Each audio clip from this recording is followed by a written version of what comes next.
so many of you, and Esther included, you aren't nice enough to yourselves to want to insist on most of your moments being moments of ease and beauty and joy. Because somewhere you picked up along your physical trail this thing that you need to pay some price. And really, when you're calibrating to other humans, the more you sweat and the harder you breathe, the more you are revered as those that are getting out and getting it done. You see, most people aren't understanding that you're calibrating to the energy that creates worlds, and you're masterful in your ability to attract, you see. This is what it's about. All of the answers will come to you. All of them.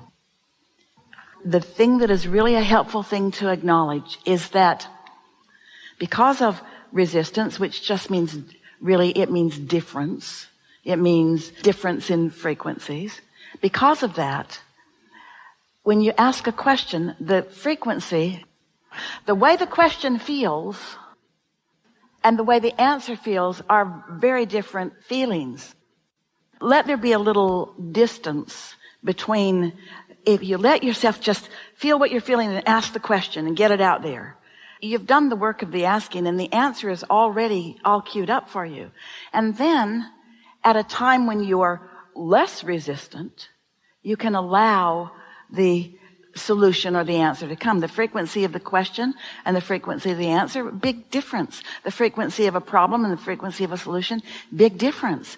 And so if you don't expect the answer in the moment of expressing the problem, that's why people feel like their prayers aren't being answered. And we say, pray prayers of appreciation.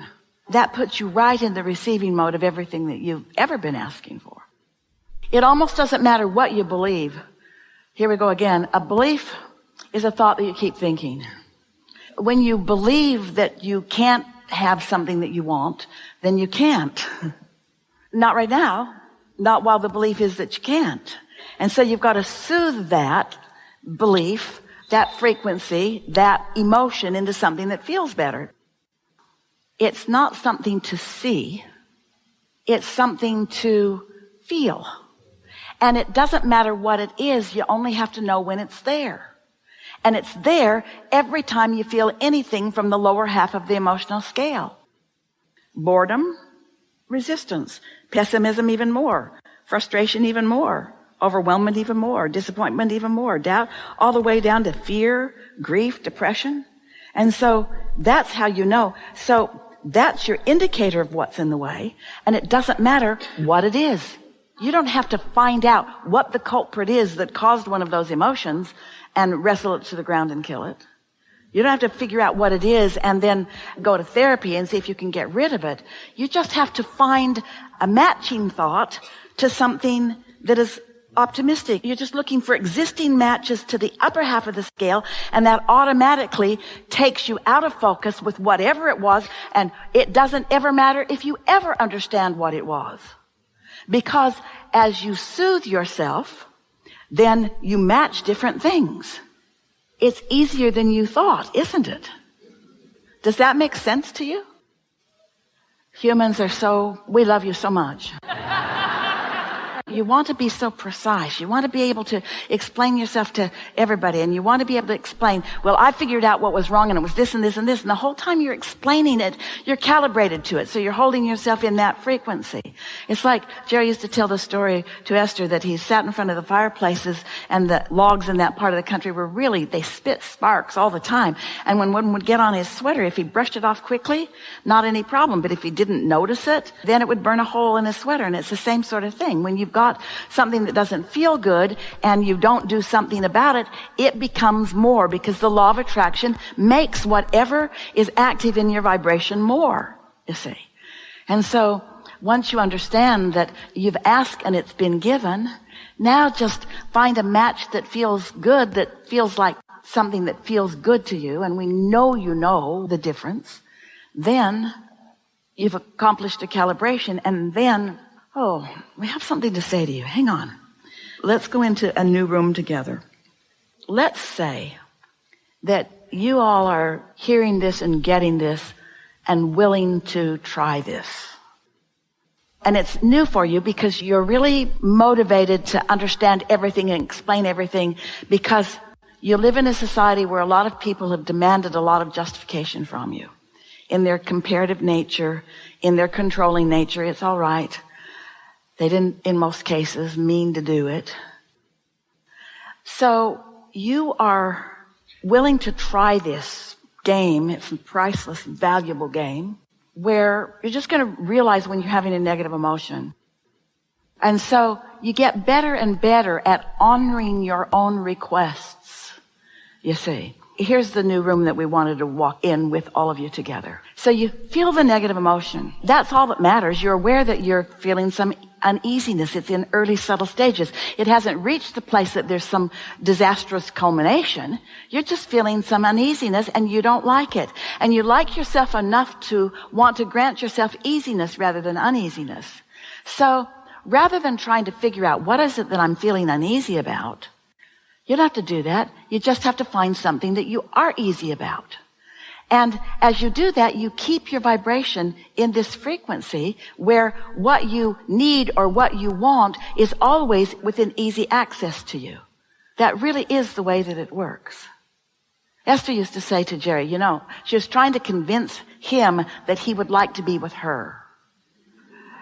So she sang, Evita, I'd be surprisingly good for you. She sang, get on the bus, Gus. And one of the things that she said that she thought would really appeal to him is, I shine in a crisis. Well, that's valiant. There should be statues for people that do that, right? We explained to her once she started listening to us that the reason she shines in a crisis is because the crisis causes her to focus. And what we're asking you to do is focus pre-crisis. Focus at softer, more subtle. It's easier if you convert those words, frequency, vibrations, energies, even words like resistance, into words like happy, sad, nervous, calm. In other words, your emotions are your vibrational indicators. Your emotions are your guidance system, and without them you cannot calibrate. So this conversation matters. So do you know the difference between being worried and at ease about something? The nice thing about emotions, words don't really teach. And so we can say a lot of words, but the beautiful thing about emotions are that you can feel the difference. In other words, Esther knows when she's calm and she knows when she's agitated, don't you? When you're calm, you're in the allowing mode. When you're agitated, you're not. When you're happy, you're in the allowing mode. When you're mad at somebody, you're not.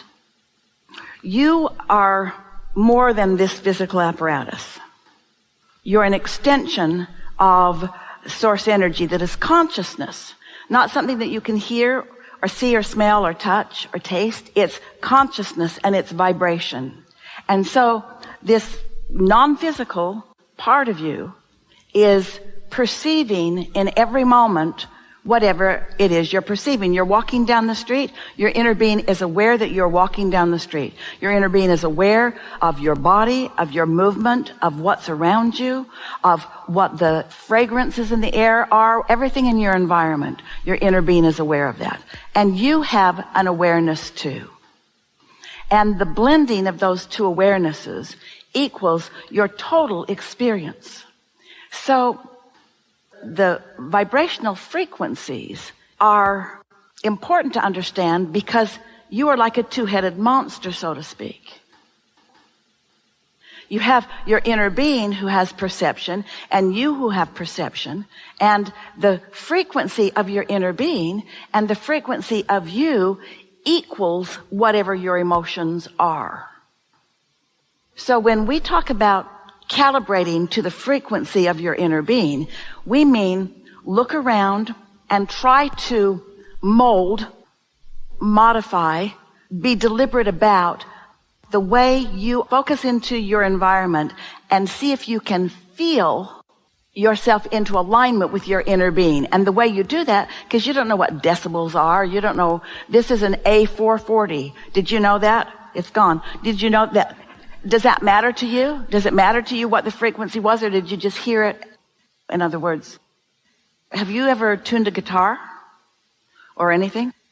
When you hear someone sing, can you tell if it's in tune or out of tune?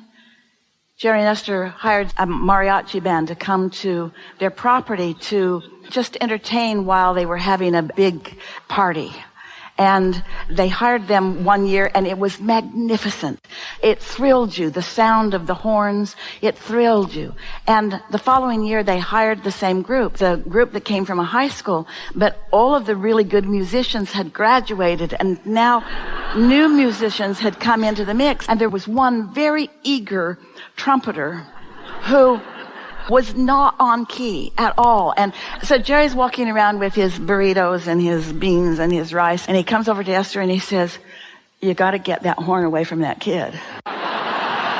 Because he was not in tune. He was not calibrated. It was really uncomfortable, like negative emotion is uncomfortable. It was really uncomfortable. And so Esther said to him, "Would you like a burrito?"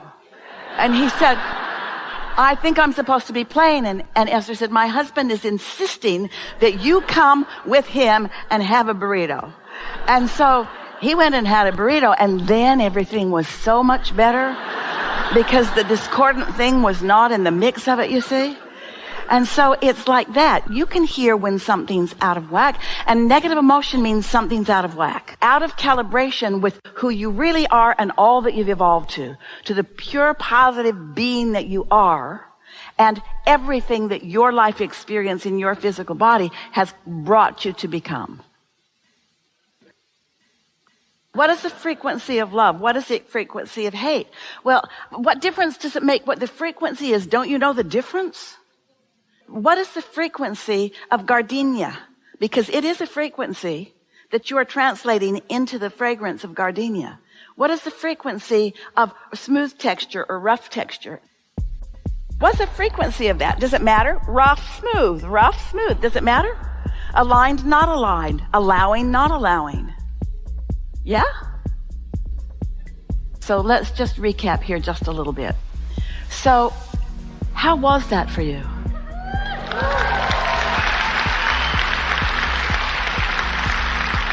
Don't you feel more eager to soothe yourself into alignment with your source?